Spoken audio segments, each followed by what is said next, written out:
சாலை போக்குவரத்து துறையான ஜேபிஜேவின் அமலாக்க அதிகாரிகள் லாத்தார் நெடுஞ்சாலை அருகே மேற்கொள்ளப்பட்ட சீன புத்தாண்டு சிறப்பு சோதனையின் போது பட்டாசு வீச்சுக்கு ஆளாகினர். பிப்ரவரி 21ஆம் தேதி இரவு 10 மணிக்கு ஜலான் தசேக் புத்ரி பகுதியில் இச்சம்பவம் நிகழ்ந்தது. அப்போது ஒரு மோட்டார் சைக்கிள் ஓட்டியும் பின்னால் அமர்ந்திருந்தவரும் ஹெல்மெட் அணியாததால் நிறுத்தப்பட்டனர். சோதனையில் வாகனம் ஓட்டும் உரிமம் இல்லை, வாகன காப்பீடு இல்லை, காலாவதியான சாலை வரி என பல குற்றங்கள் கண்டறியப்பட்டன.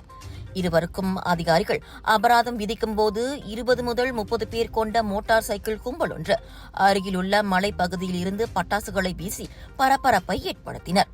அதோடு தகாத வார்த்தைகளால் கூச்சலிட்டும் வேண்டுமென்றே மோட்டார் சைக்கிளின் எக்ஸாஸ்ட் சத்தத்தை வேகமாகவும் எழுப்பி தொந்தரவு செய்தனர்.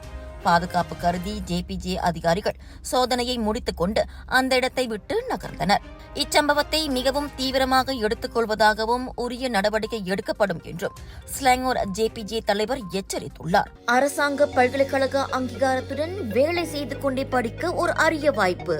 வத்திகா ரிசோர்சஸ் ஏற்பாட்டில் professional bachelor in business management மற்றும் professional diploma in technology management கல்வி வாய்ப்பு.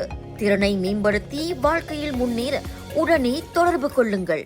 விலையோ மலிவு, செலவோ குறைவு, தரமோ உயர்வு, மனமோ நிறைவு. மக்களின் தேர்வு என்ரிகோஸ் முழு ஆடை சத்துள்ள பால்மாவு.